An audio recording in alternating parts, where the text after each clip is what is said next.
Mammoth Cave might be a natural wonder, but it also has some chilling history. Let's talk about the documented deaths that haunt this massive cave system. So, back in the 1800s, early explorers risked everything to chart the cave's massive tunnel system.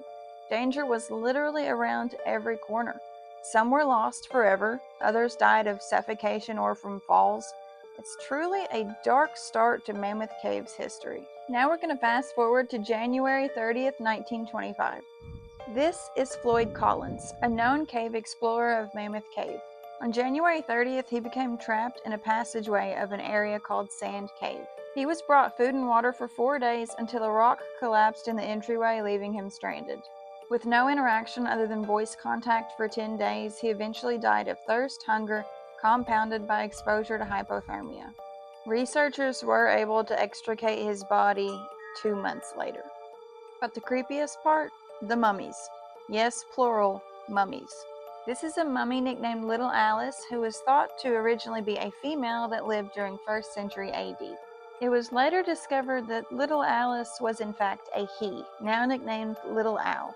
Another mummy discovered in Mammoth Cave is Lost John. Lost John is a Native American male who was found in 1935. John was trapped on a ledge under a large boulder that had apparently shifted while he was mining gypsum. Lost John was also put on display in the cave for a short period of time until he was moved to a secret location in the cave for his final resting place. There is also the fawn hoof mummy, the baby mummy, and the Scudder mummy in Mammoth Cave. This is the fawn hoof mummy, who is a Native American woman that was found preserved inside a crypt in the cave in 1811. She was seated upright with her arms and hands folded and wrapped with a small cord.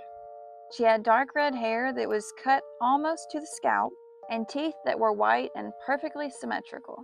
She was found with moccasins, a knapsack that contained ancient artifacts, and another bag that was made from tree bark fibers.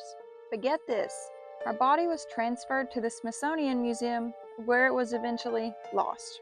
We don't know where the fawn hoof mummy is today. But we're not done yet. Have you ever heard of the tuberculosis huts that are in Mammoth Cave? In the early 1900s, people thought that the cool cave air would help those suffering with TB. So they placed a bunch of TB patients inside Mammoth Cave to live. Of course, that didn't work. Many never made it out, and you can still see the remnants of the tuberculosis huts in Mammoth Cave today. So while Mammoth Cave is stunning, it does have a history of danger and death.